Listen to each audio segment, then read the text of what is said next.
ゆっくりマリサだぜ。ゆっくりじじいぜ。セガのじゃない方の悠々白書ゲームをもっと世の中の人に知ってもらいたい。じゃない方？そうなのじゃ。メガドライブの悠々白書ゲームと言って思い浮かぶのは、こちら。あ、知ってる魔境統一戦、これ名作よね。あのトレジャーが開発したメガドラを代表する名作格闘ゲームじゃな。じゃない方っていうことはこれじゃないのか？そうじゃ。今回紹介するゲームはこちらじゃ。悠々白書外伝。そうじゃこちらのゲームじゃ。実は魔境統一戦より先に発売になっておきながら全くもってマイナーなゲームとなっているこちら。世界の人口で見たら知らない人の方が多いと思われる。当たり前だろ。ぜひともみんな新作ゲームだと思って楽しんでいってちょうだい。というわけでゆうすけの作った屋台のラーメンをすすりながらゆっくりどうぞ。ゆっくりしていってね。メリディーノゲーム万歳。さあ行くぞ。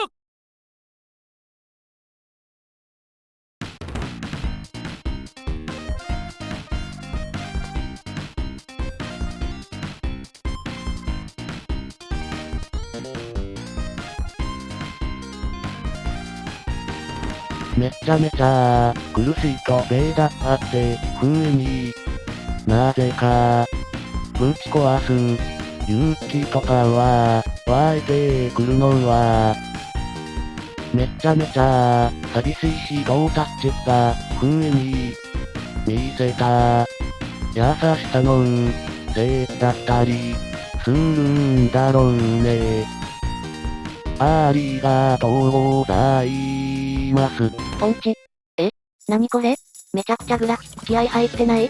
かなり気合入っておる。これってメガ CD のゲームだっけ？いやカードリッジじゃな。メガドライブのカードリッジゲームじゃ。グラフィック頑張りすぎて容量圧迫してそうなんだけど、ゲームのボリューム大丈夫？それではゲームの説明をしていこう。おい、話をそらすな。ゲームのボリュームはどうなんだ？なんじゃ、気になるのか？当たり前だろ、気になるに決まってるだろ。ボリュームは、ない。引っ張りやがった。アドベンチャーだけどすぐ終わる。潔いぐらいすぐ終わる。本編もグラフィック気合入りまくりなのか？すごい気合じゃ。というわけでゲームの解説をしていこう。悠々白書外伝は1994年1月28日メガドライブで発売になったアドベンチャーゲームじゃ。価格は8800円。当時ロムは高かった。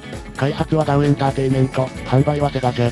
当時、週刊少年ジャンプで連載され、テレビアニメ化もされるほど爆発的な人気を誇った悠々白書のゲームじゃ。テレビアニメは土曜日の18時半からのかつてのタイムボカンシリーズ枠というテレビアニメのゴールデンタイムでの放送じゃった。タイムボカンシリーズ枠って懐かしいぜ。確かこの枠はナムコとセガが提供だった気がする。おそ松くんとかメガドラでゲーム化されていたし、ナムコはスーパーファミコンでゲーム化していたな。そして、わしがこのゲームを手に入れた経緯じゃがな。悠々白書が好きだったんでしょ？まあそれもあるんじゃが実はとある事故で手に入れてしまったのじゃよ。とある事故？そうなのじゃ。購入予定は全くないゲームじゃったのじゃよこれ。ああ、買う予定はなかったけど安売りのワゴンにあって思わず買っちゃったって感じ？いや、そういうのでもないんじゃ。なんなのよ。間違えて買ったのじゃ。間違えて？どういうことなのよ。実はもう一つのメガドライブ用悠々白書ゲーム、魔境統一戦を購入しに店に行ったんじゃよ。これがどこに行っても売り切れでな。当時って結構人気ソフトは売り切れる時代だったんじゃ。で、あちこちの店を回っていたらあったんじゃよ。悠々白書の文字が、やったーと思って即購入よ。車で行くようなソフト屋に行ってたんじゃがな。帰りの車の中でふっとあることが脳裏をよぎったんじゃ。それまで全く忘れていたのになぜかその時だけ急に記憶の奥底から出てきたんじゃ。そういえばメガドライブで悠々白書のゲームが別で発売されている。と思った。運転しながら、あれ？もしかして、家に帰ってパッケージを見て愕然とした。魔境統一戦ではなく外伝と書かれた事実。レシートあるなら店に行って返品すればよかったじゃない。バカお前、そんなのわしのプライドが許すはずなかろう。プライド？ソフトを間違って購入したなんて認められるわけはない。私は間違いない。そう。というわけでわしはゲームを堪能することにした。定価8800円で購入したこのゲームを。そうか、ワゴンセールじゃなく定価購入したのかこれ。8800円分の元を取らなくてはならぬ。そして数時間をクリアしていたわしがいた。あっさり終わったんだな。それでは早速ゲーム開始といこう。今のゲームのようにフルボイスではないからな。テキストを自分で読んでいくのじゃ。読み上げたりもしないから各自速読で頼む。読み上げないのか。ゲーム中のテキストを全て読んでいたら大変なことになるぞい。とまあ、淡々とゲームは進んでいくのじゃが説明書のプロローグを読み上げていくぞい。暗黒武術会への出発2日前。ユウスケは今、暗黒武術会への出発を2日後に控え、自分でも抑えがたいほどの高ぶりを特訓の日々に注ぎ込んでいた。暗黒武術会とは、裏社会の富豪や実力者たちが、金の力に物を言わせて、この世で最強のメンバーを集め、バトルを繰り広げる最悪の格闘技戦である。この大会にはゲストとして闇の世界に深く関わり、裏社会の人間にとって邪魔となる人間が強制的にエントリーされる。拒否をすることはすなわち己の死を意味するのだ。生き残る道はただ一つ、勝つことである。ユウスケたちはこの大会にエントリーされたのであった。どうしても、あのトグロに勝ちたいと願うユウスケは、他の参加選手のことなど眼中にはない状態だった。突然コエンマからの緊急指令が、必死に特訓を繰り返すユウスケたちに突然コエンマの緊急指令が飛んだ。街の容器が異常に高い。直ちに原因を突き止め、その根を立て、そして、ユウスケたちは街に飛び出していった。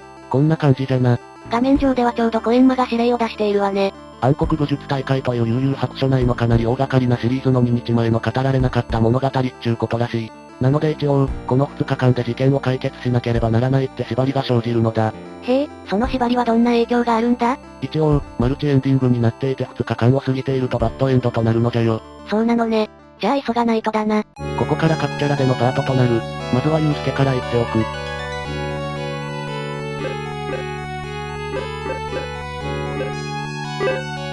一応セーブのコマンドあるのにこのタイミングではセーブさせてくれんのじゃ。意地悪だな。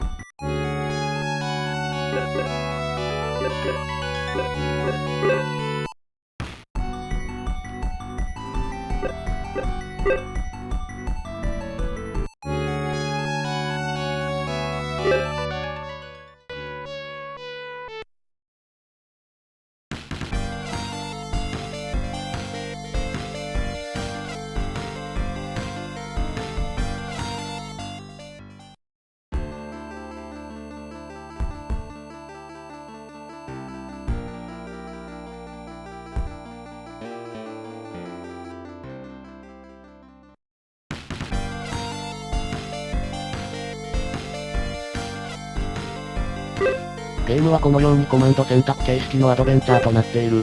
基本的に謎解きみたいなもんは存在しないので手当たり次第やっていけばストーリーは進む。しらみつぶしでどうにかなるのね。そうじゃ、しかもその選択肢は少ない。なんか怪しいジジイがいたな。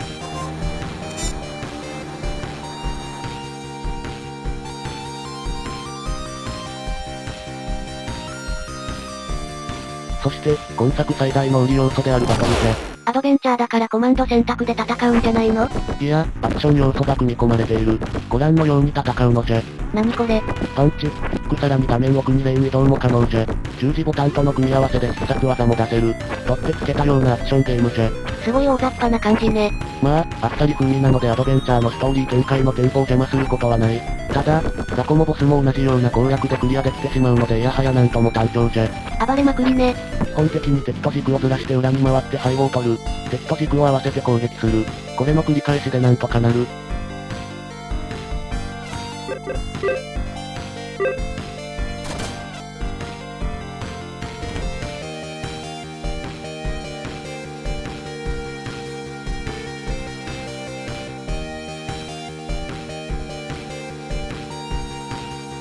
霧島は桑原の不良仲間じゃな。突然塾に行くとか言い出しているらしい。これは町の異変と関係あるのかしら？この話自体は桑原の章になるが、公園に変な人がいるフラグが立つな。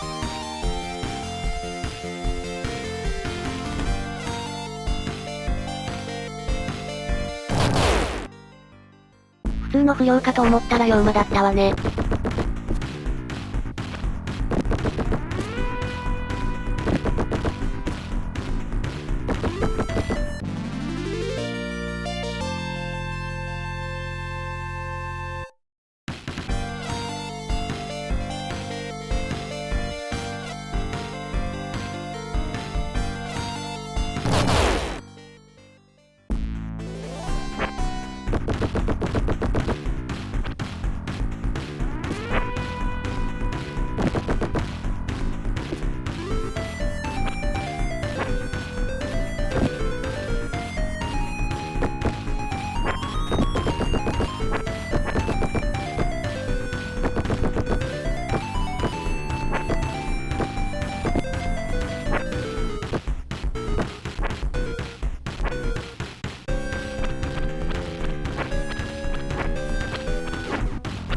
暴れまくっているな。この時はまだ戦闘に慣れていないな。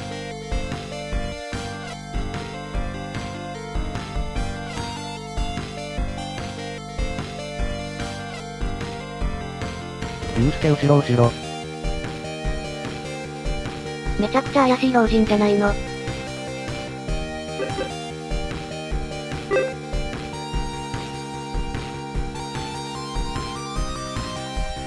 竹中先生いたわね。怖いけど理解のある教師なんじゃよな。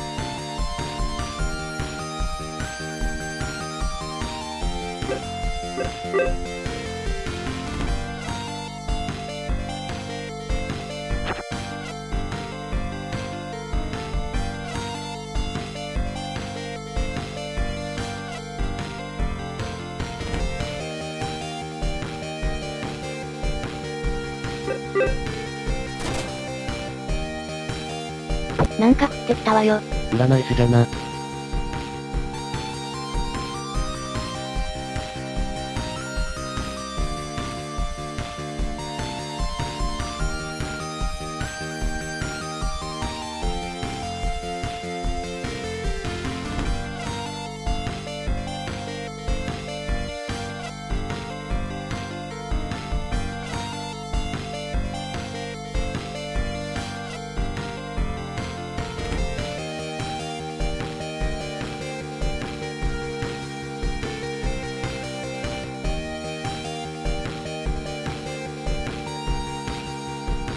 めちゃくちゃ怪しいのに引っかかるユウスケ。バカなのね。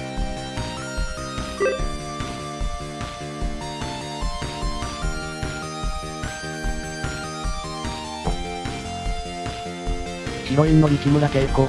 なんかひょっとこみたいな場所に口があるわね。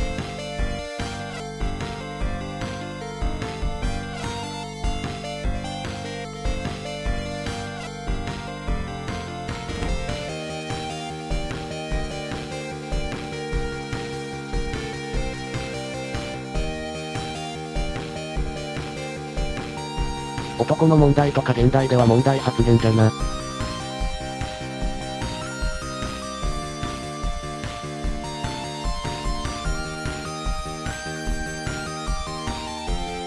あ、怪しいじじいだ。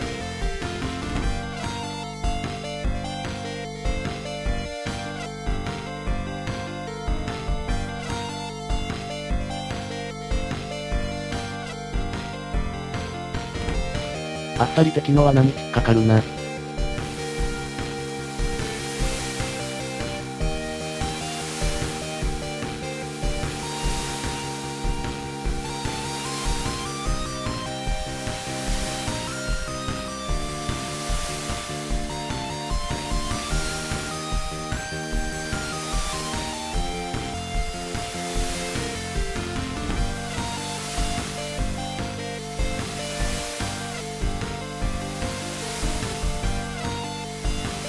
ここだけ切り抜いたらヤバい発言になるな。安心した。ちゃんとした修行で安心した。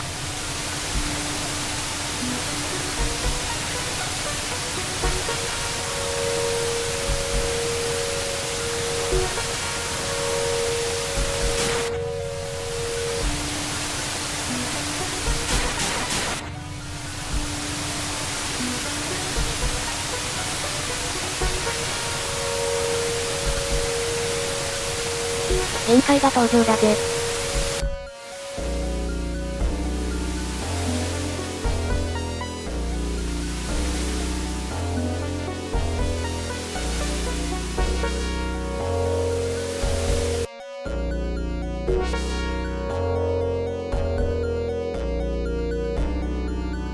なんとなく敵の雰囲気が天外魔境っぽいんじゃよな。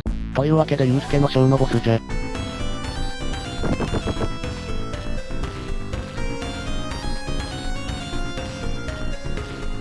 このように必殺技になるとかっこいいムービーデモになる。かっこいい、ねえ。バカ、当時はかっこよかったのじゃ。当たるか当たらないかは運次第、多分。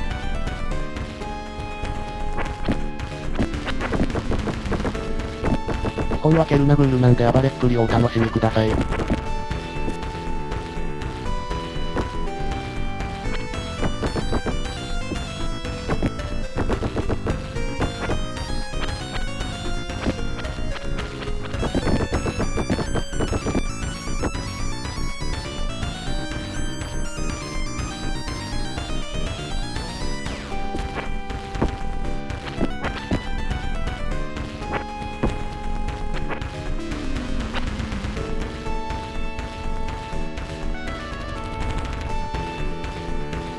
なんか雲行き怪しくない？ピンチポンチかも。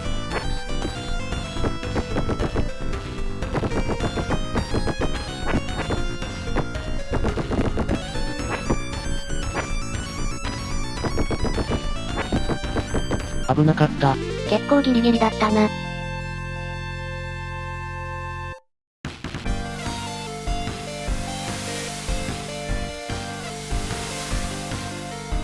なんて読むんだ？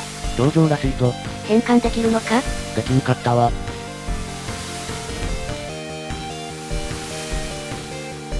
なんか、負の感情を集めて回っているらしい。ユウスケは恐怖のエネルギーを吸い取られたって話じゃな。バカだからだ。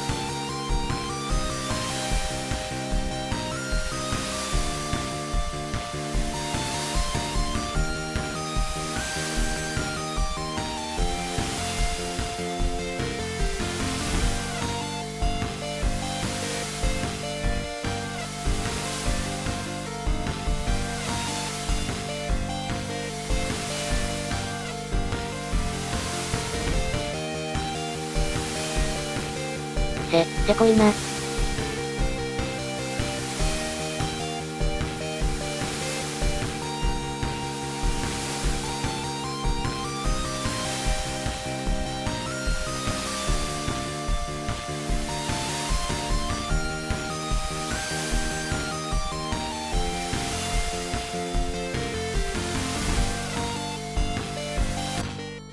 これでユウスケのショーは終了じゃ。次は桑原行くぞい。千葉茂さんよね。ラウチェンなのよラウ。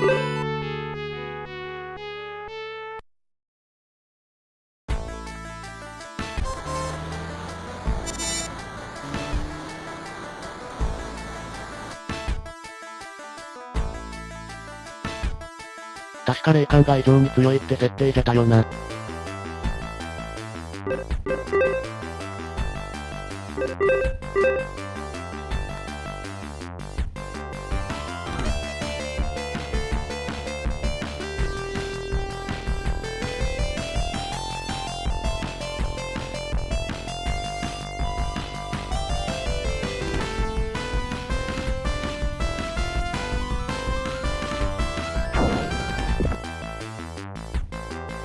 なんつうよ馬なんだ。さて、戦闘ですな。なんとこのゲームちゃんとキャラごとに特色あるという優れもの。アドベンチャーなのに戦闘にもしっかりと力を入れている名作なんですわ。説明する前に終わってるぜ。次の戦闘で説明するのじゃ。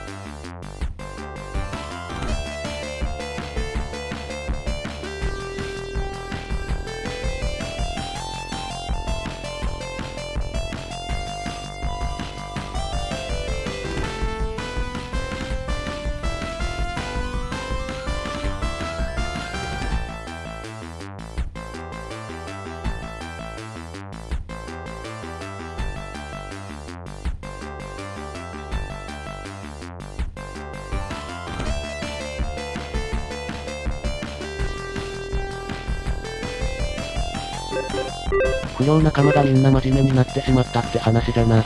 そういえばユウスケのショーの時も霧島って子が塾に行くとかあったわね。その話が桑原のショーのメインストーリーじゃな。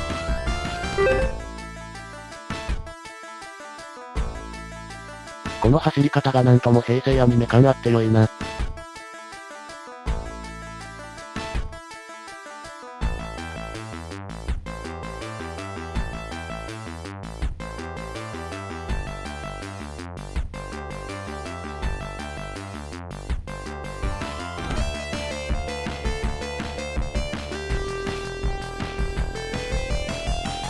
これさっきのナスヨウマ男じゃないの。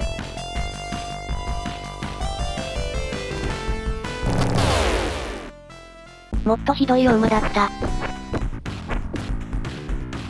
さてさて特徴じゃがな。桑原は移動が遅く霊力が高いって特徴がある。そしてヒットポイントが低い。そんな特徴あるのね。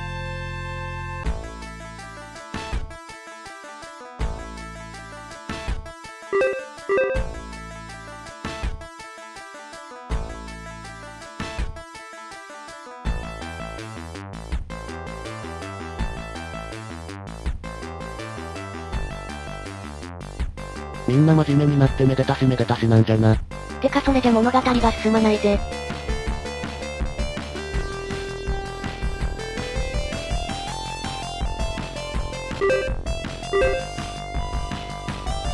うわっ突然萌え萌えな妹が出てきたな。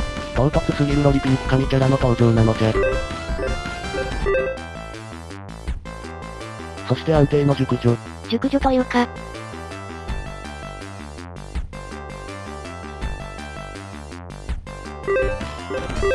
さあ、いよいよ敵の本拠地東西ゼミじゃ。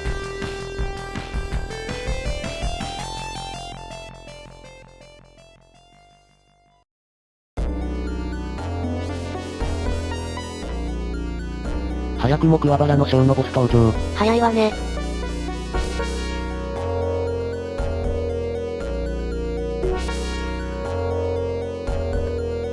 この敵なんて読むのよ。反抗期じゃな。ボス戦じゃ。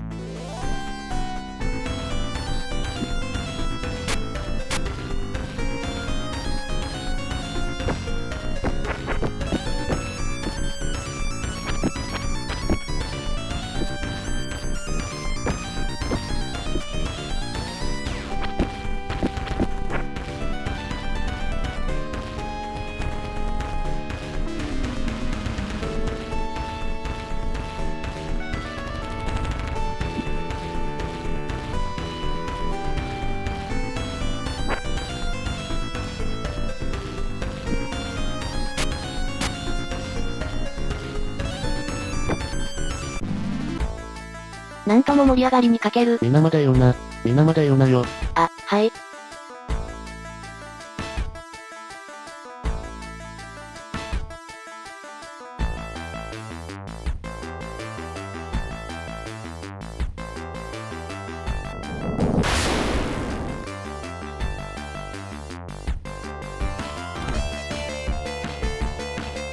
ここでは反抗心を集めていたようじゃ。あらら不良が騒ぎ出したわね。親玉がいなくなって元に戻ったみたいじゃな。これで桑原のショーが終了じゃ。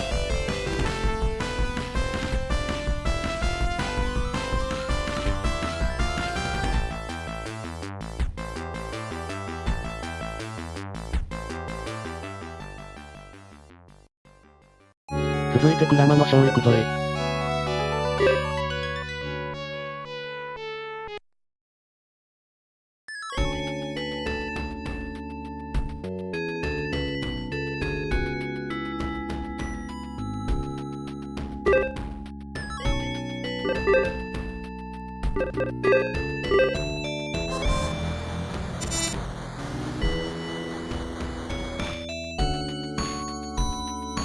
全部、最初に移動すると戦闘ってパターンだな。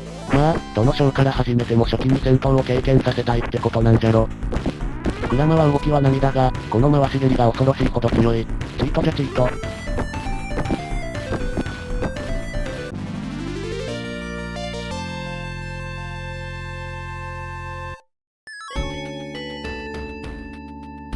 見事なまでのお眉だな。この方も化けていらっしゃいますもんね。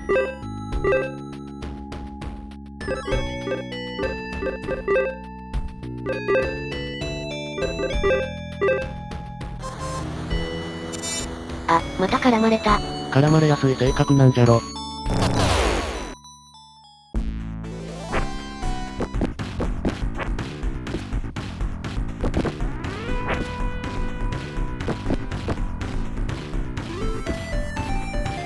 ちなみにこのアッパーはバカみたいに使いにくい。じゃあ、なんで連打してるんだ。よくわかってなかった。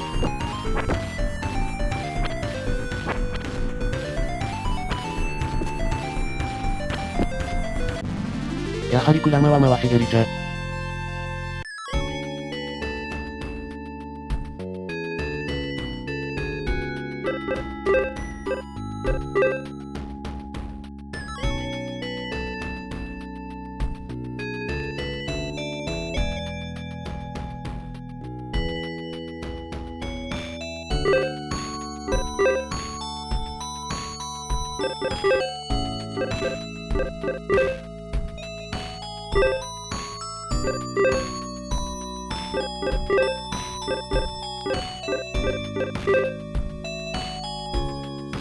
目が、バランス悪くない？確かに、なんかパーツの位置に違和感があるな。こいつ妖魔じゃないの？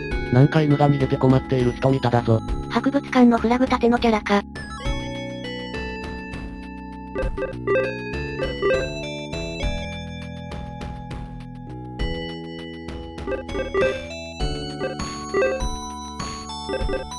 まだ入れないみたいじゃな。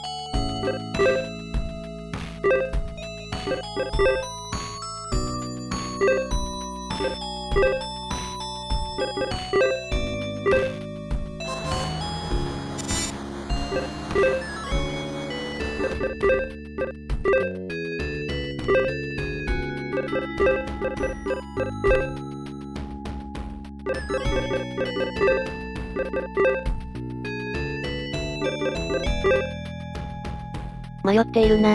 どこに行ったらいいんじゃ。簡単なアドベンチャーで迷うじじい。お、なんか進んだぞ。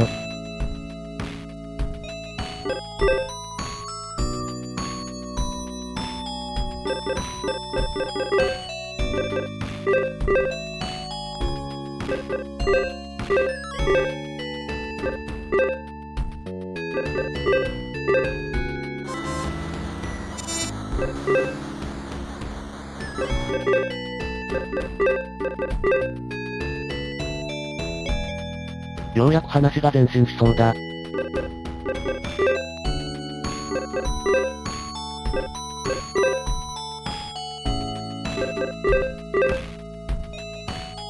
あ、不気味パーツ。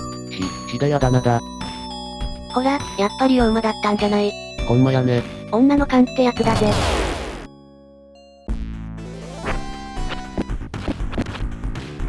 熊かぶりって、いい加減にも程がある名前だな。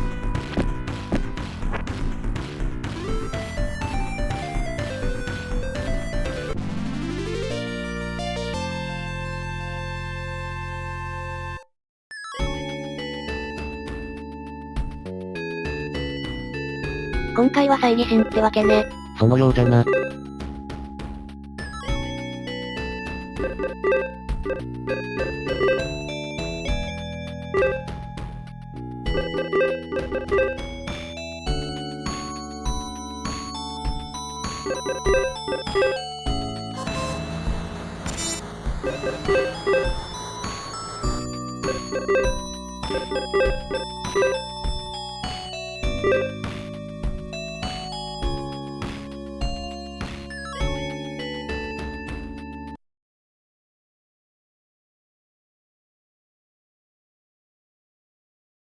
急展開じゃ。人質とは妖魔卑怯なり。めっちゃ早かった。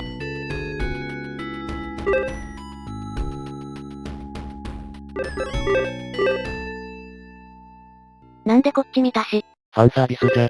せっかくだから俺はこの赤の扉を選ぶぜ。ゲームが違うわい。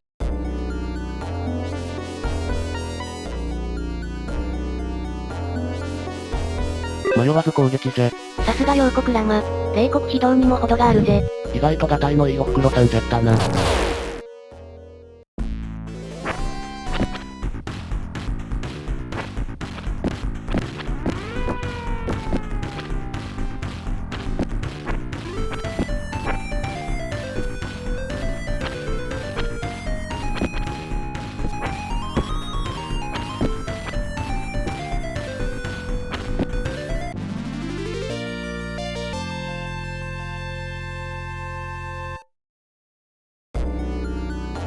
次の赤の扉に急ぐのじゃ。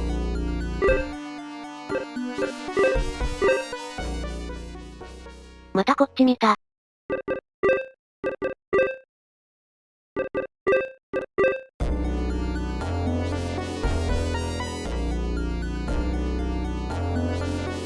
迷わず攻撃。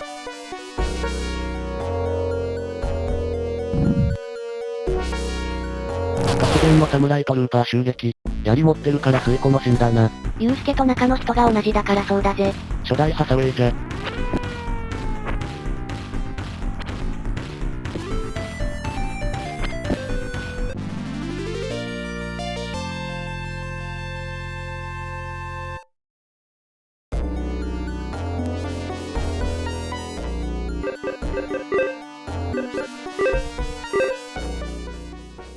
必ずこっち見るな。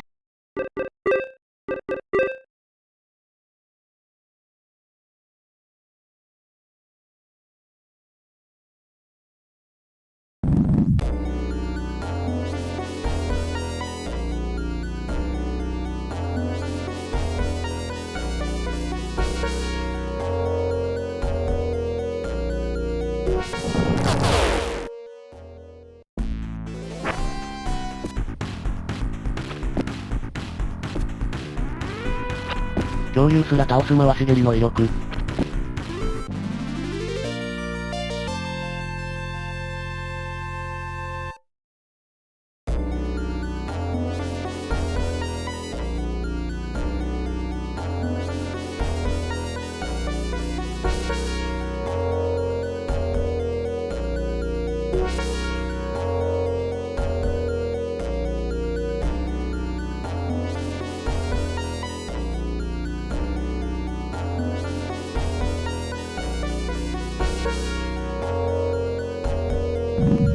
思ってたよりでかい。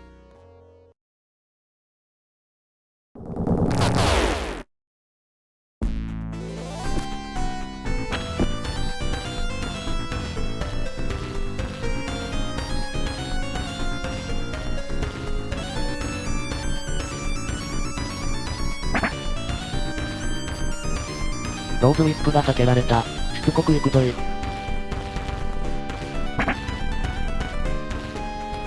また避けられたわね。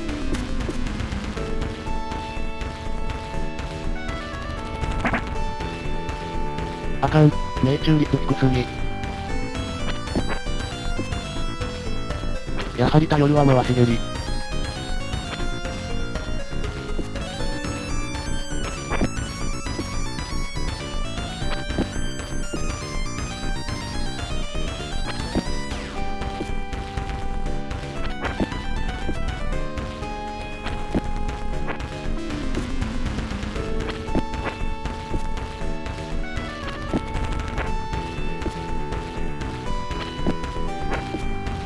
なんか悠々白書らしからぬ地味な戦いが展開されているわね。仕方なかろう。クラマの霊力がもう尽きているから地味な肉弾戦しかできんのじゃ。陽子になるとか、ないの？あれは暗黒武術界でなんか道具使われてなったやつじゃからな。この時には陽子の姿にはまだなれん。暗黒武術界2日前って設定が思いっきり足かせになっているな。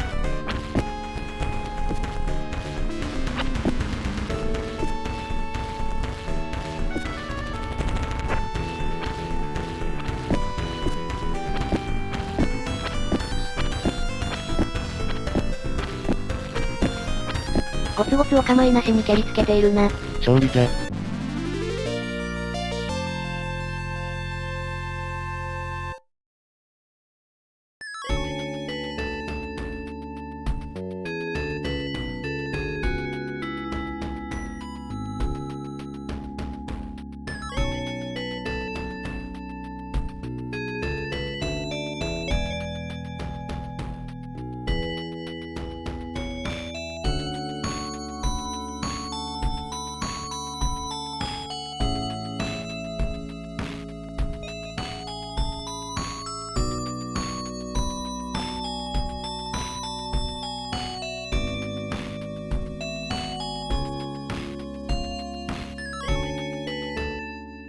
クラマの章終わり。続けて比叡の章じゃ。これで個別展開の最後じゃな。中二の塊比叡の登場じゃ。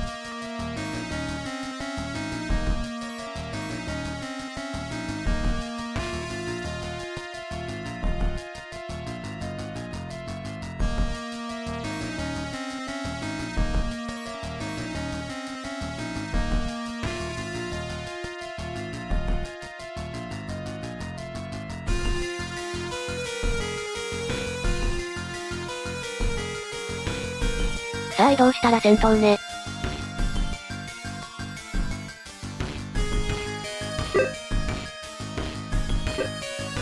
早く移動しろよ。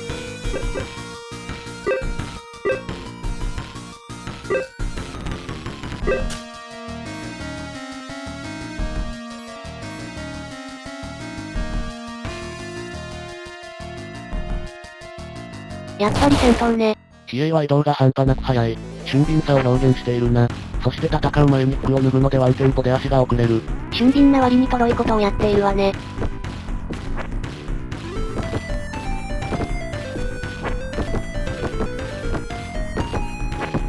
比叡はこの連続パンチより蹴りが強い。しかし全体的に攻撃力は低めな感じじゃ。じゃあ応援殺黒流派を使うのよ。それも暗黒武術界での話だから今はまだなしじゃ。2日前って設定がもどかしい。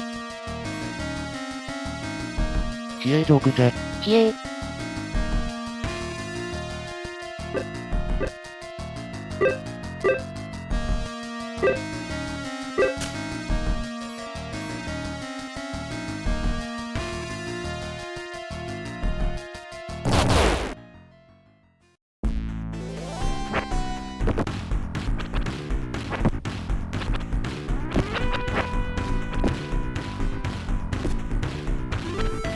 ほんとだ蹴り強い。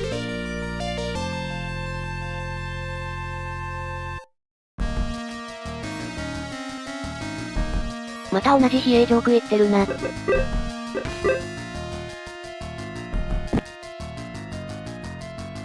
今度は緑髪のロリ少女登場じゃ。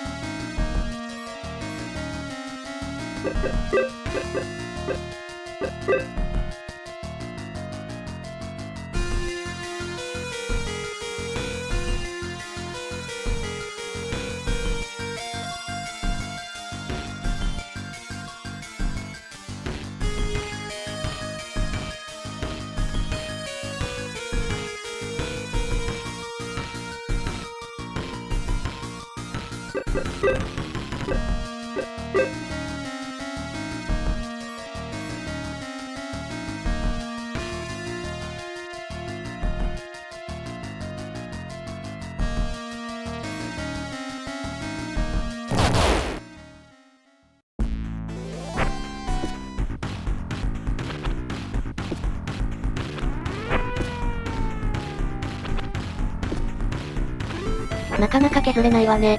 じゃろ、攻撃力低いのじゃ。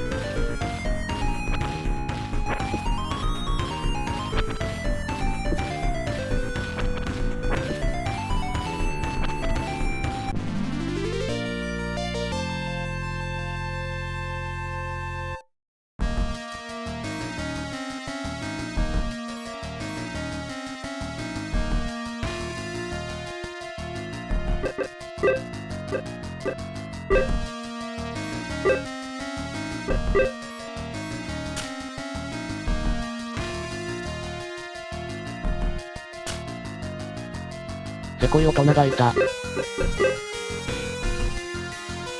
霧島のおかんか。多分違うかと。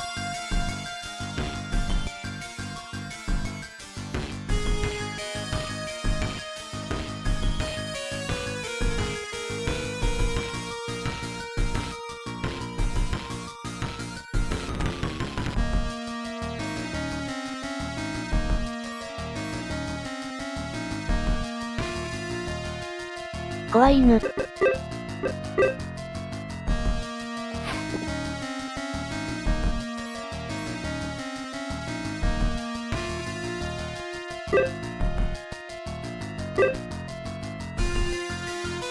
た怖い犬。怖い犬というかケルベロスっぽいじゃないのよ。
自分で着ていたのか衝撃の事実だな。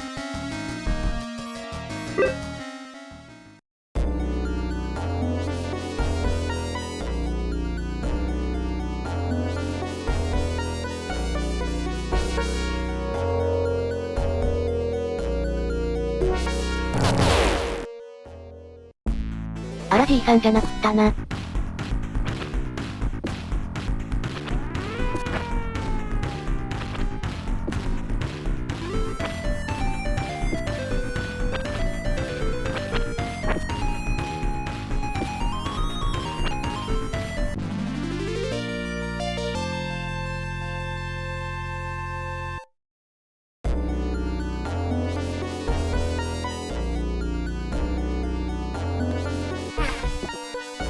お金を拾った影と同じじゃないの。なんかここまでのボスと違ってデザインに力が入っているな。名前もそれっぽい感じじゃ。これ破強者な予感だぜ。キエイと顔見知りみたいだし一味も二味も違うキャラだな。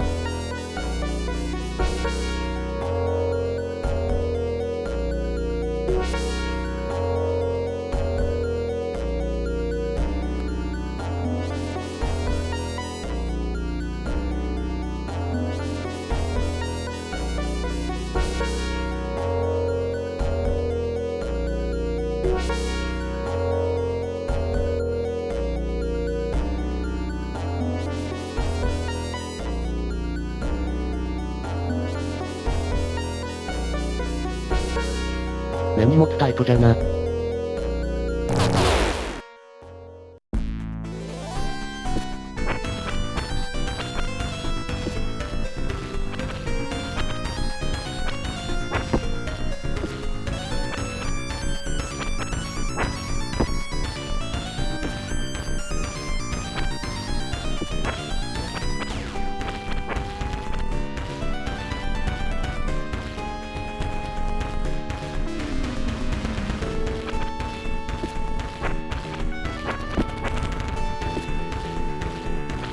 やばそうね。蹴りが当たらん。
あっけないじゃないのよ。ギリギリじゃねえか。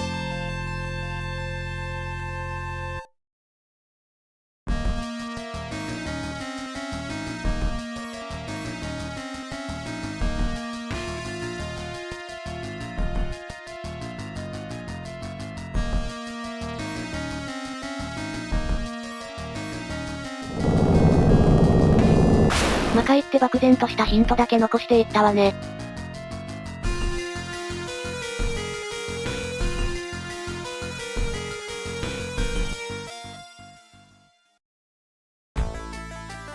これで全員分の個別ストーリーが完了したわね。ここからが本番というわけじゃ。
アイキャッチがあるのね。ここから後半って感じじゃな。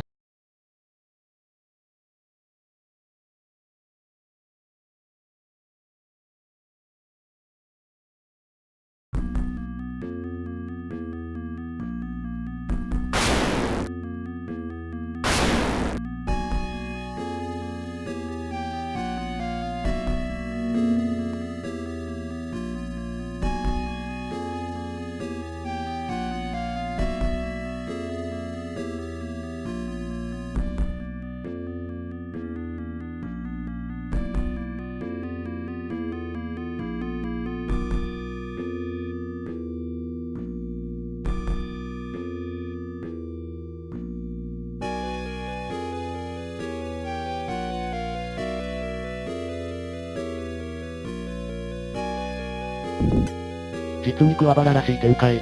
これ羽落ち方もキャラが出るわね。やっぱりクラマと比叡はスマートに落ちたぜ。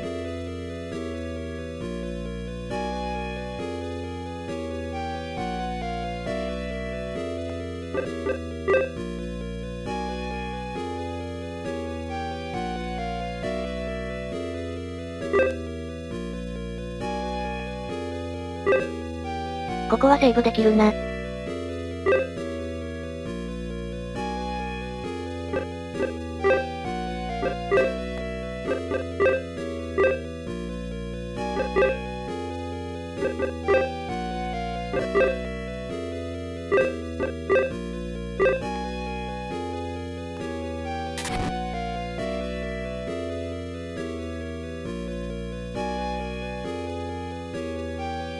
残念。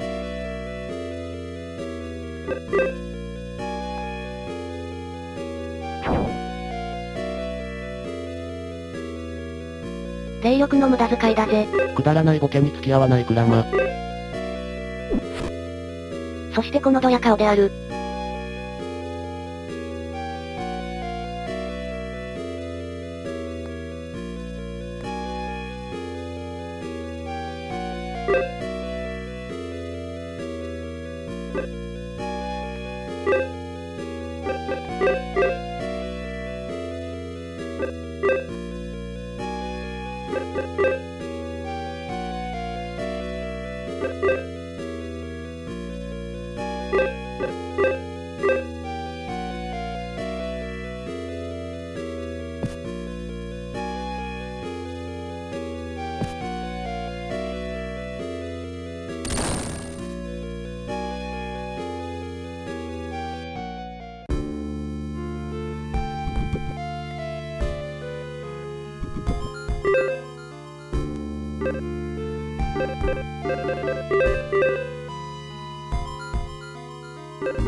遊んでいる場合なのか？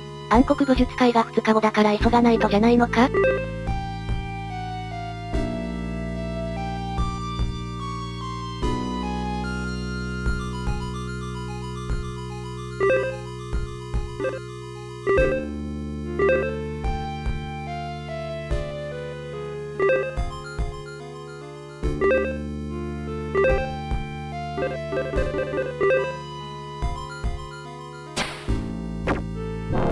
あれで橋がかかるのか。すごい展開だな。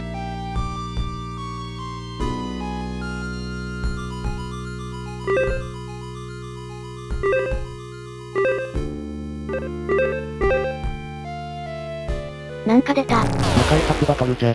ここからは戦う人を選択してバトルを行う。途中交代も可能じゃが引っ込めたキャラは再戦できんのじゃ。体力ギリギリまで戦って交代させつつって感じなのか。カッパも出てきたぞ。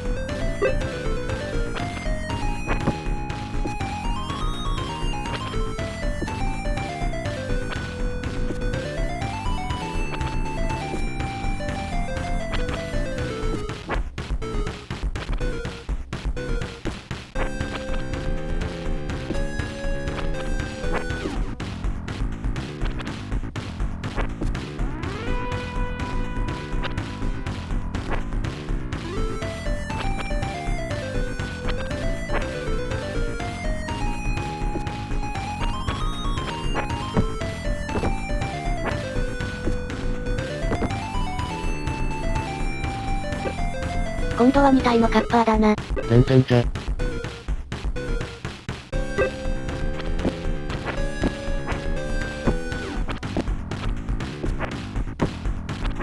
2体同時は結構手強かったりする。逃げ場が減るからじゃ。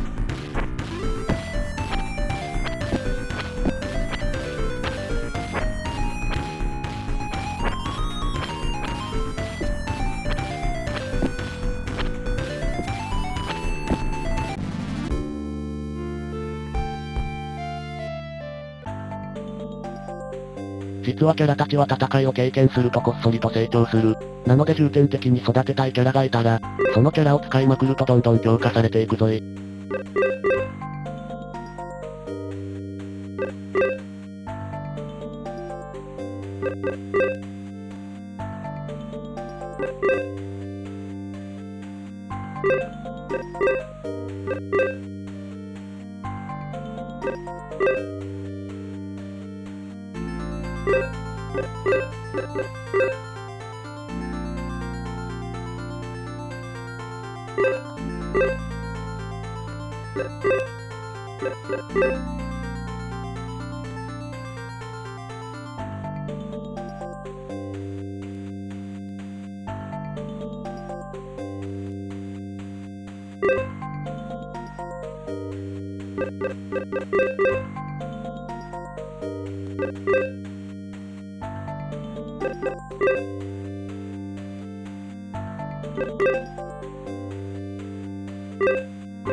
桑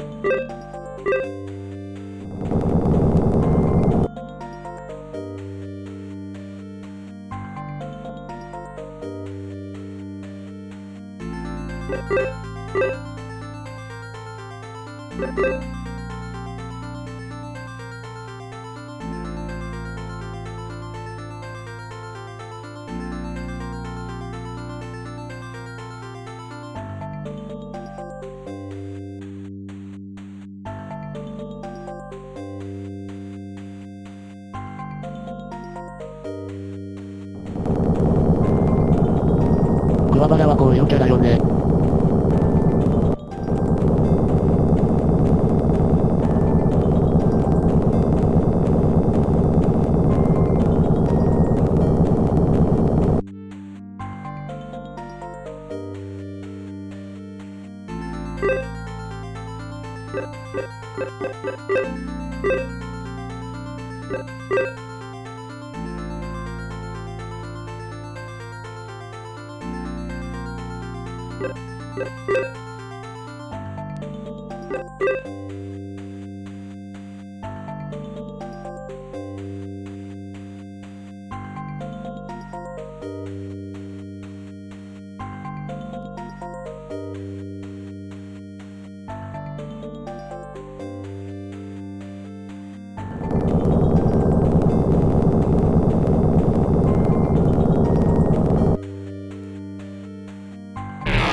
あの抜け道っぽかったのは何だったんだ？比叡のゴリ押しでなんとかなったな。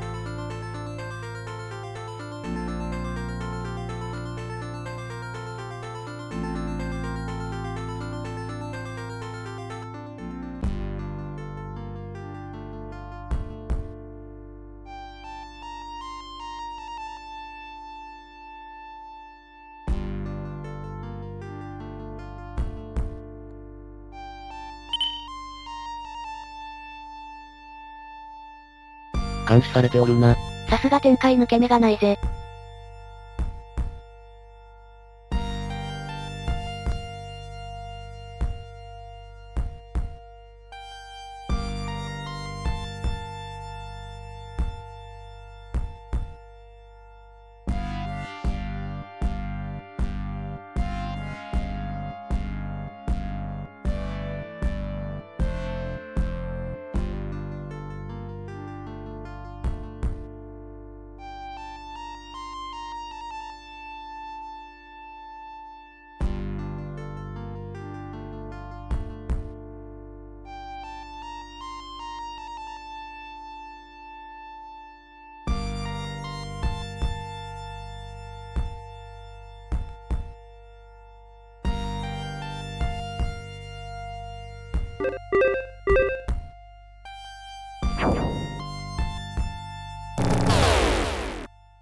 ここからは長いので戦闘はカットしていくぞい。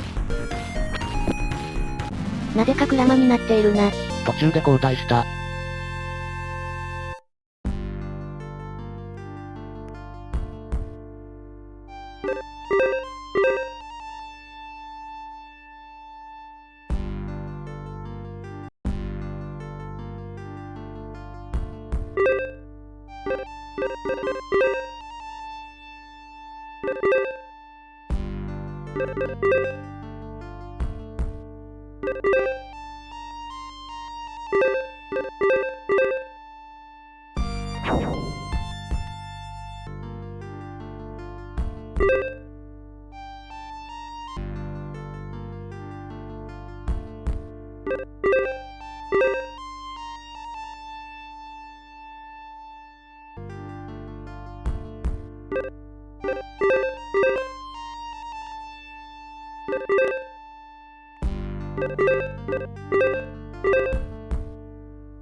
なんか違う敵が出てきたのじゃ。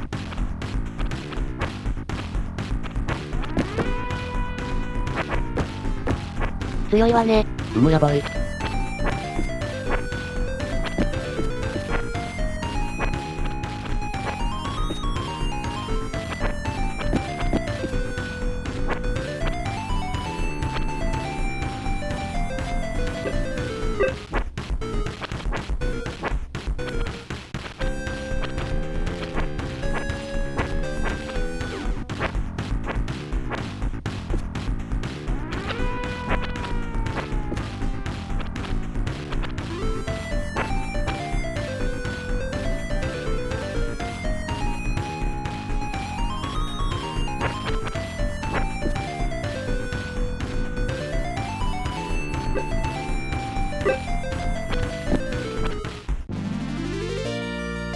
強かったのじゃ。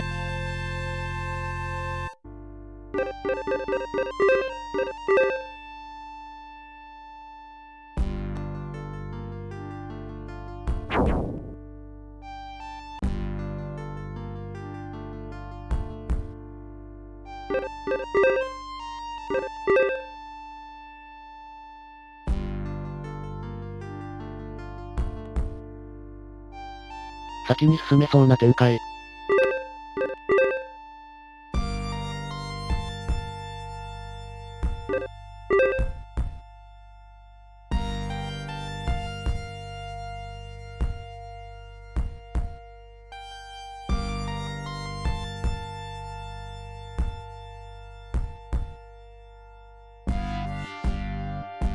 髪の色違うけど犬追いかけてた人よ、きっとそうよ。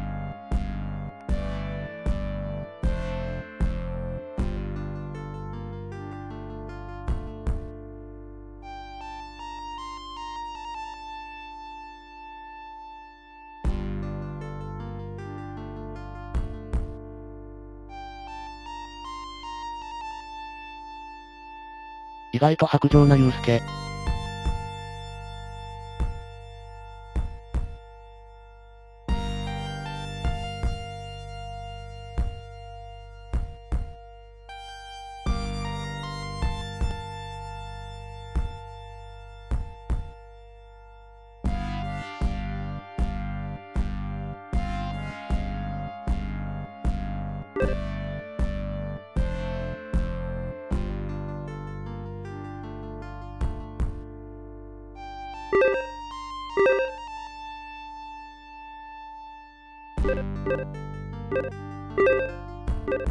なんか奥に入り口みたいなのがあるな。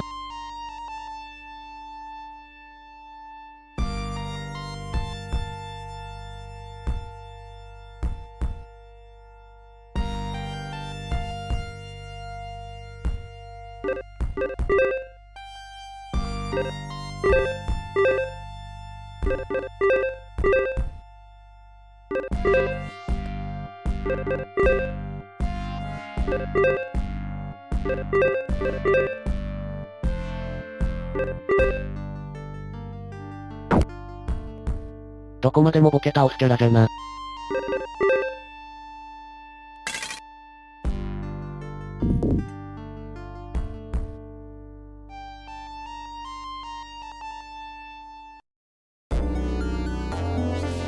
お、こいつは反抗期。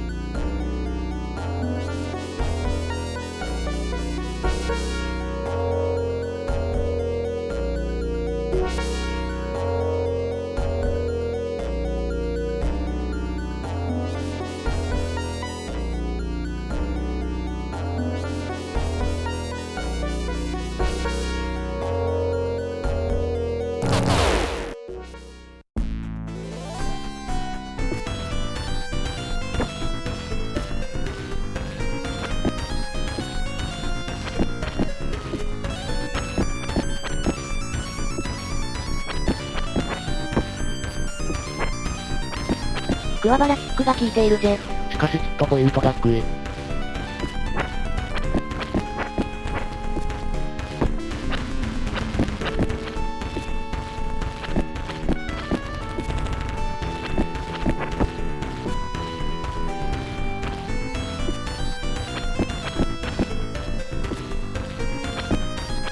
お、勝利したぜ。蹴り強すぎじゃ。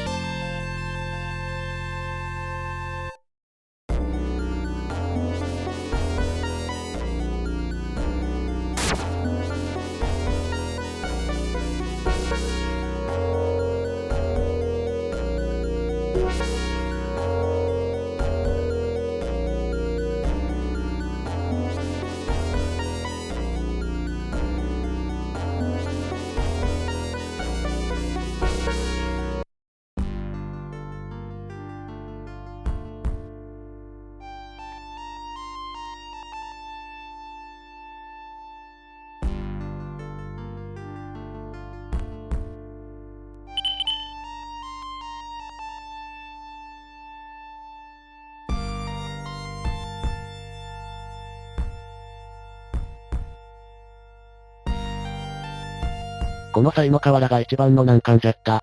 そうなのね。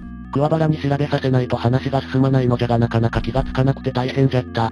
編集ではしょったものの移動するたびに戦闘で面倒なところじゃったわい。そして、ここからは一本道で一気にラストまで行けるぞい。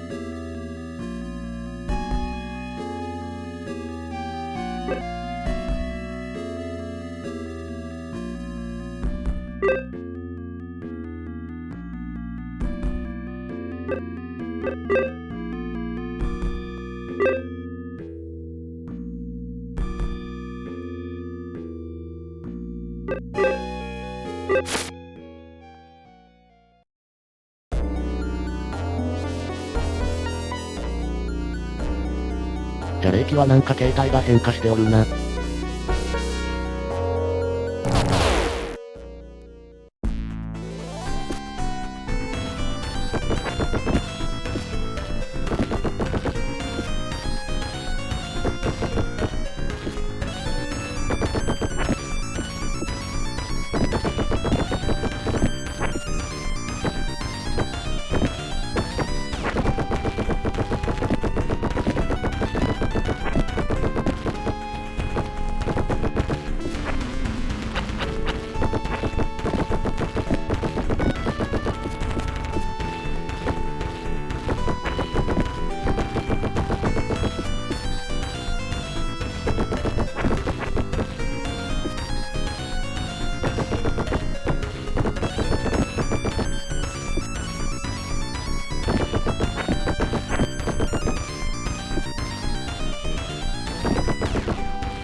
レーガンは使わんのかレーガンは。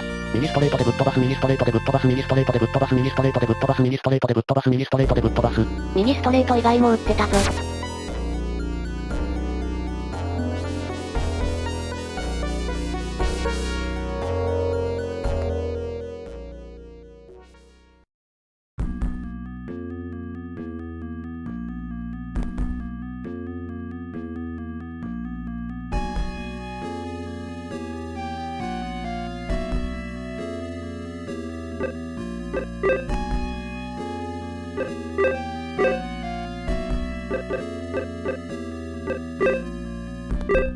扉といえばクラマじゃろ。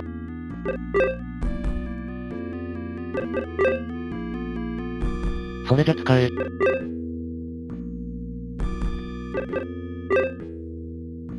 だからそれじゃ使え。思わせぶりなことしか言わないわね。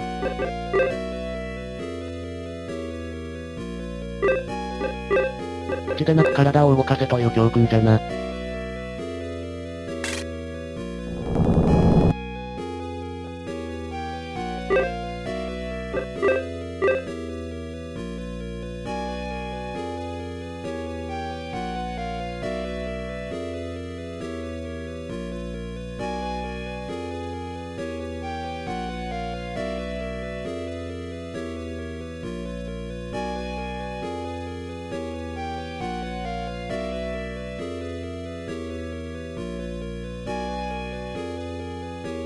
これが頂上なのか。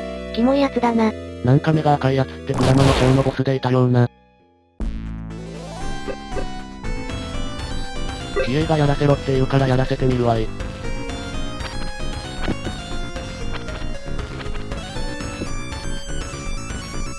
まったく蹴りが当たらんぞ。見てるこっちがイライラしてくるぞ。イライラ棒的な動画をお楽しみください。全然攻撃が効いていない。知恵の攻撃力は低すぎるじゃろ。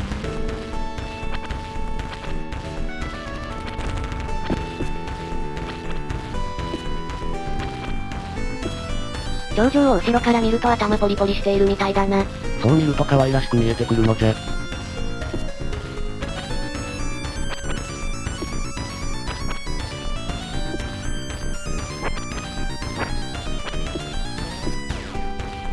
いや、知恵クソ弱じゃろ。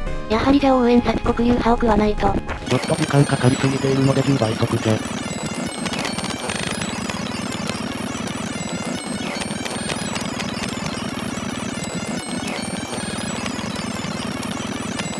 ダメじゃー。拉致が開かないので交代じゃ。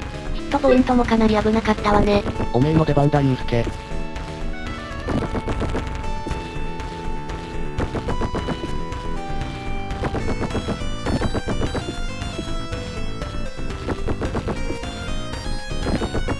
当たれば確実に削れるわね。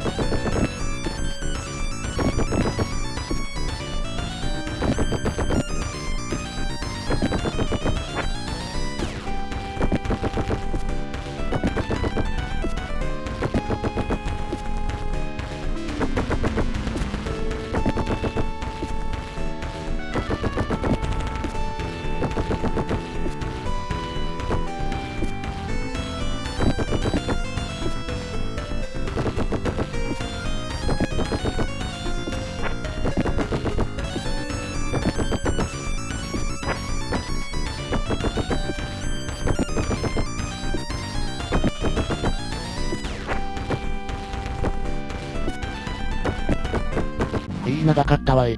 頂上やったからエンディングだな。やはりあっさり風味なのじゃ。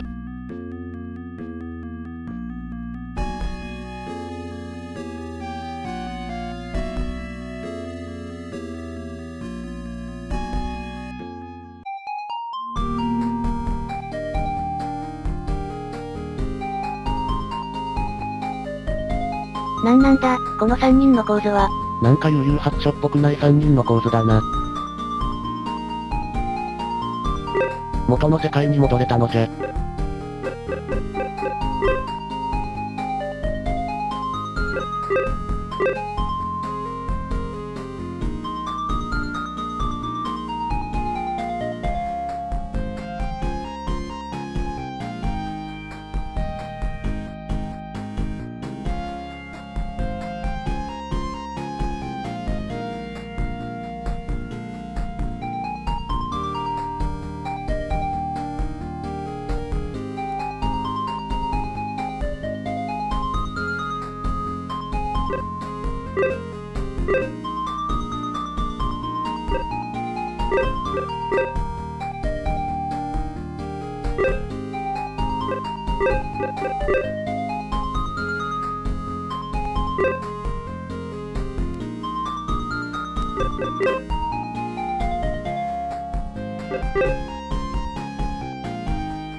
これは、高速で手が動いているぜ。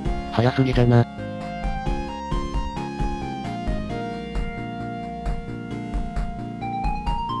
あら？ラブラブじゃな。エンディングのご褒美なのか。心なしかユウスケが幼くなっている気がするぜ。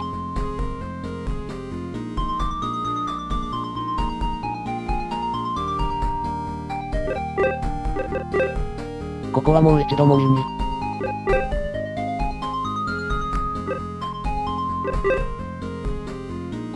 ユウスケの育児なし。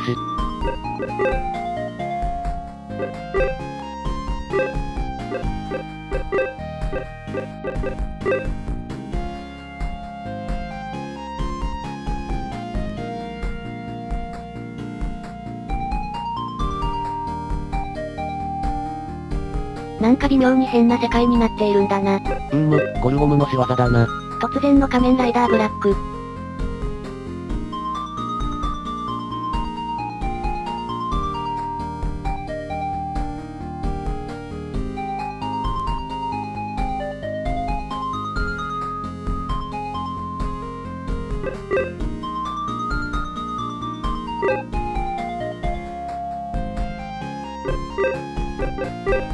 やっぱりあの感触が忘れられないのじゃ。じじい。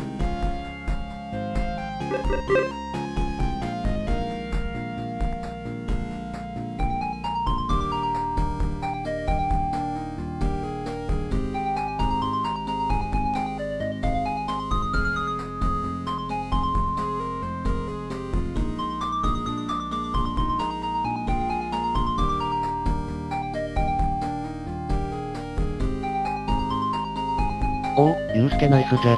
偽物だったのね。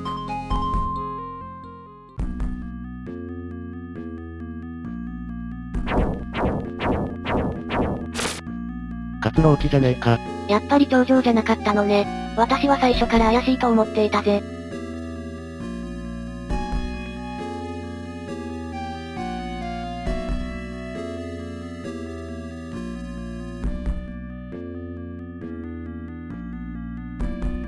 ウ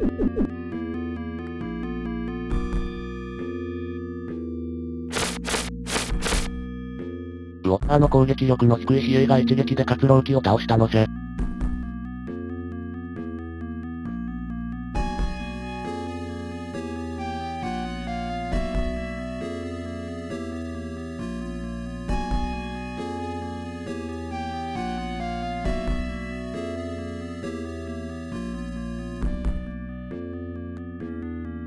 これは、デザイン頑張っているから活躍するキャラとか言っていた国病気。ボロボロやないかーい。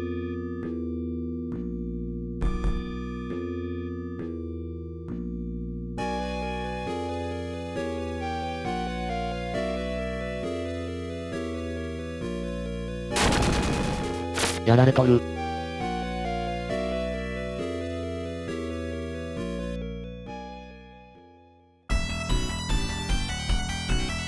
出てきた本物の頂上、漢字の意味を回収してきたのじゃ。男2人と女1人。そういうことらしい。だったら、ここの構図も女を中央にした方が良かったんじゃ。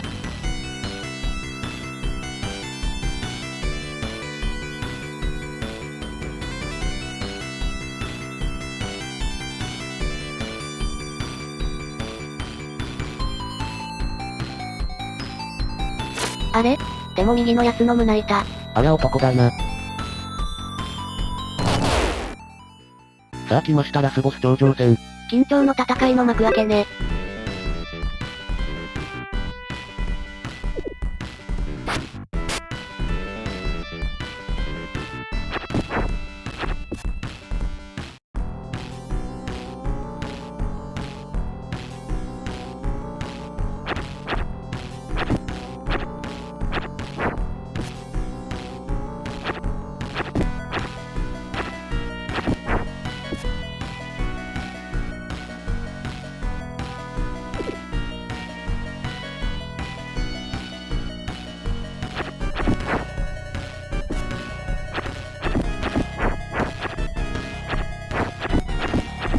桑原やるやん。2人抜きしてるぞ。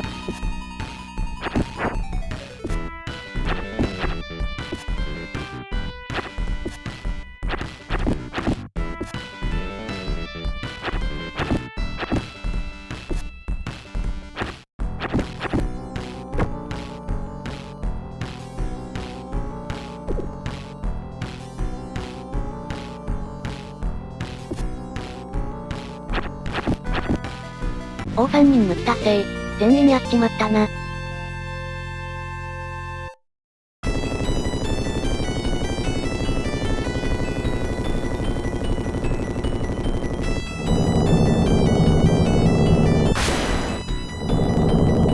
なんと3体は合体してパワーアップできるのじゃ。3人合体とはフュージョンよりすごいのぜ。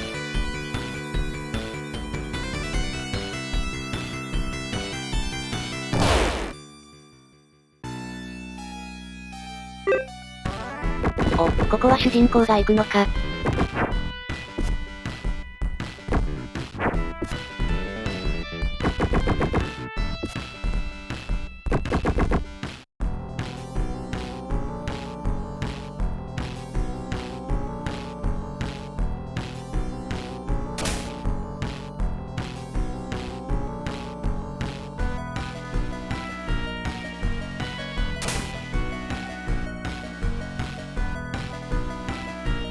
レーガン当たらんな。エ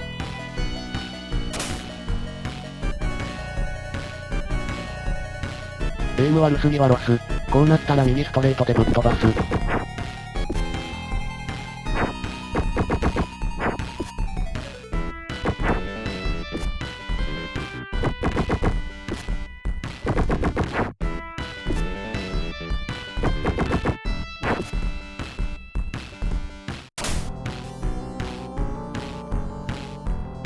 無駄じゃ。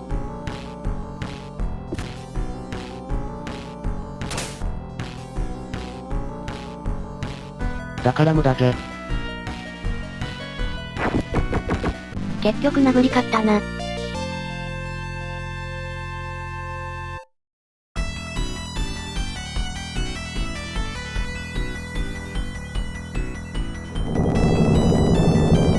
まだ戦うのか。しつこいやつじゃ。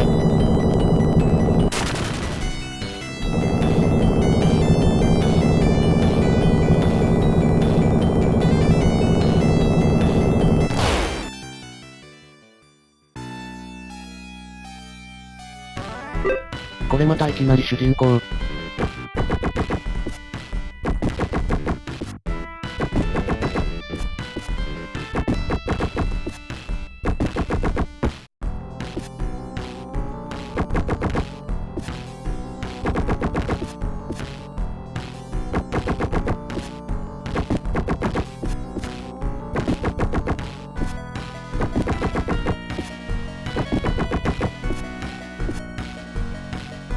パターン掴んだのか。この行ったり来たりしながら殴るのが最適解な感じじゃな。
いけるかゆうすけ。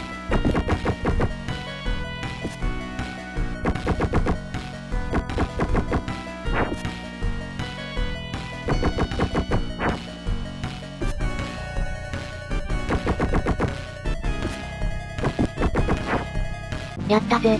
今度こそエンディングなのじゃ。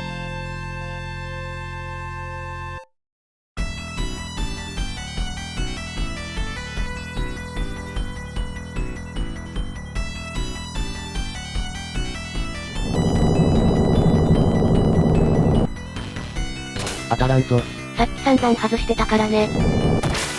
当たるんかーい。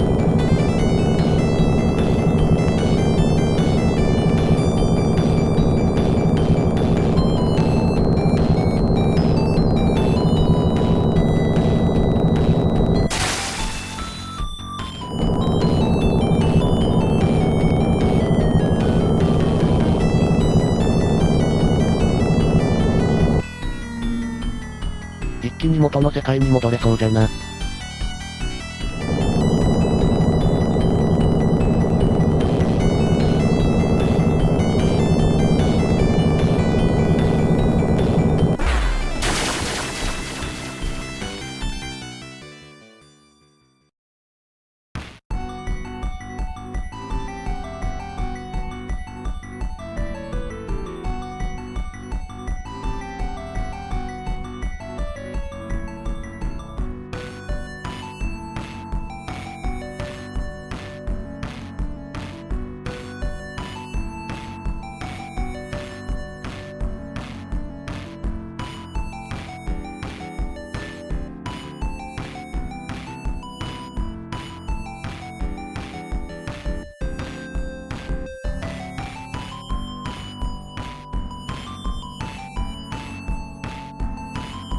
何これ？これバッドエンドじゃ。多分途中で敵に一回負けたからじゃな。負けたところはカットしてたのじゃ。あら、これがマルチエンディングってやつなのか。では、ここで感想を言っておくぞい。じゃない方などとも呼ばれるゲームなわけじゃが、アドベンチャーゲームにアクションを融合させた意欲作じゃとわしは思う。グラフィックもめちゃくちゃ力が入っていて意気込みは感じるゲームじゃった。ただ、残念なことに全体的に希薄になってしまっていた気がする。グラフィックに容量を食われたからか内容は希薄。悠々白書の売りのバトルもあっさり封印になってしまったのが残念じゃったな。ではアンケートを見てみよう。皆さんアンケートありがとうございました。アンケートの結果はこうなったぜ。わしが思っていたより全然いい結果じゃ。意外と好評ね。指数はどうじゃ？それではアンケートの結果を数値化した神ゲー指数を発表するわね。こんな感じで係数を得票比率にかけて合計値を出します。このゲームの神ゲー指数は？思っていたより高い。というか知っている人が多くて嬉しかったぞい。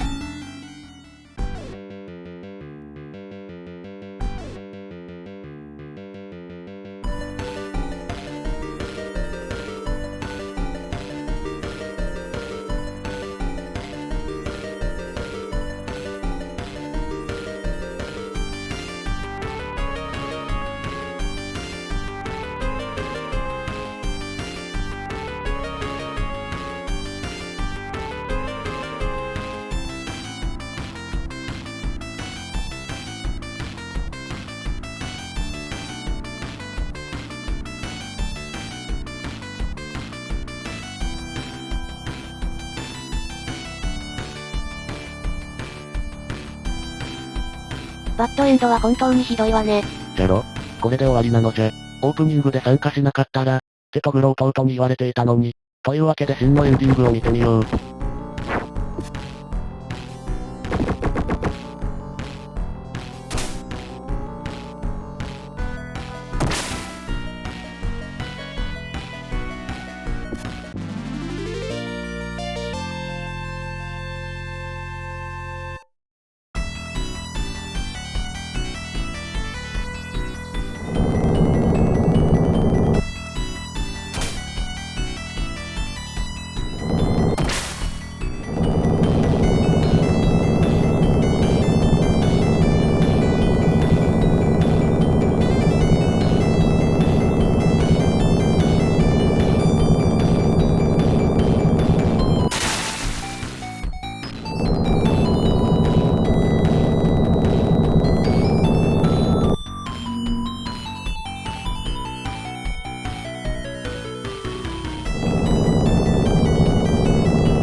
気合の入ったエンディングなのじゃ。暗黒武術界のグラまで用意してあったのか。そりゃ内容薄くなるわ。では、コメントを紹介していくぞい。皆さんコメントありがとうございました。金狐さんのコメントです。ありましたねー。誘白好きな友人が持ってましたタルルート君やクジャク王に比べれば、原作を立てている貴重な MD ゲーと言えますが、面白かったかと言われると、ステム上、4人揃っても1人ずつしか戦闘できないのに、敵が複数で来るのは理不尽でした。こちらは1人なのに敵は複数ですよね。まあ、今更ですがアクションじゃなくコマンドバトルにした方が良かったと思うんですよね。色々時点が積み重なった残念ゲーなんですよね。かなめさんのコメントです。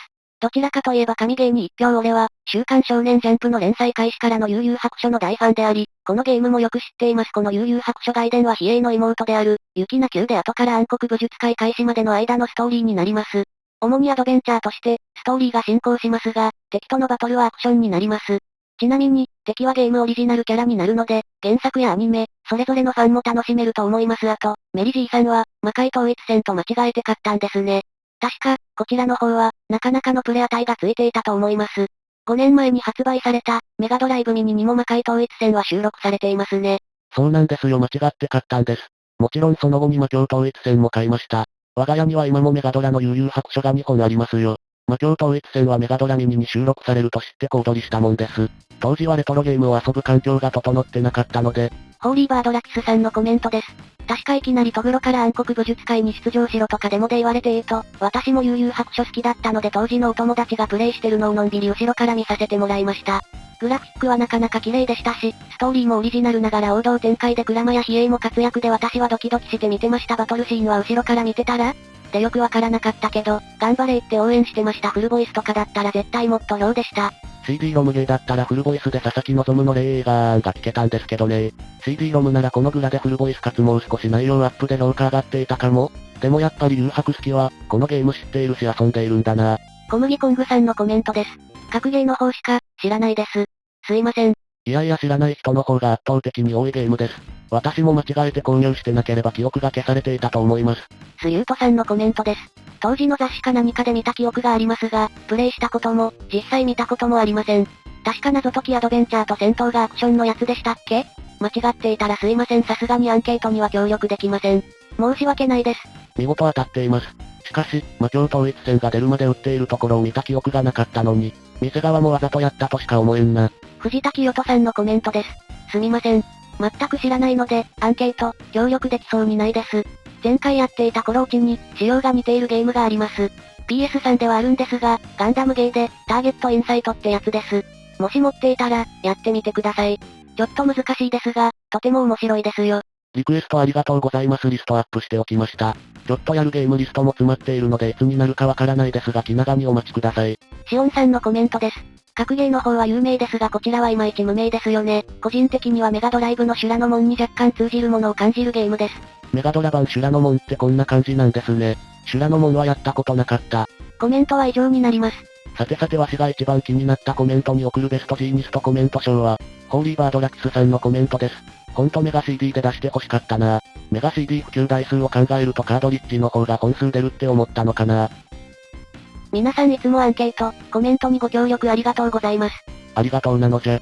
というわけで今回はここまでです。皆さんと昔遊んだゲームの感想や感動を共有していくことを楽しみにしておるので、よかったら他の動画を見てくれると嬉しいのじゃ。そして新しい動画をアップした時はまた見に来てくれると嬉しいぞい。共感してくれたら高評価をしてくれると G さんの励みになるんだぜ。そして新しい動画を見逃さないためにも、また見に来たいと思った方はチャンネル登録よろしくお願いします。それでは最後まで見てくれて、ありがとない。いやー、このゲーム結構知っている人がいて驚いたのじゃ。アンケートも想像以上に回答があって驚いたな。下手したら一桁票とかもあるんじゃないかと思っていたが、皆さんさすがですな。安心していろんなゲームを動画化できるってもんじゃ。なんだかんだで視聴者の皆さん拾ってくれるからありがたい話だわ。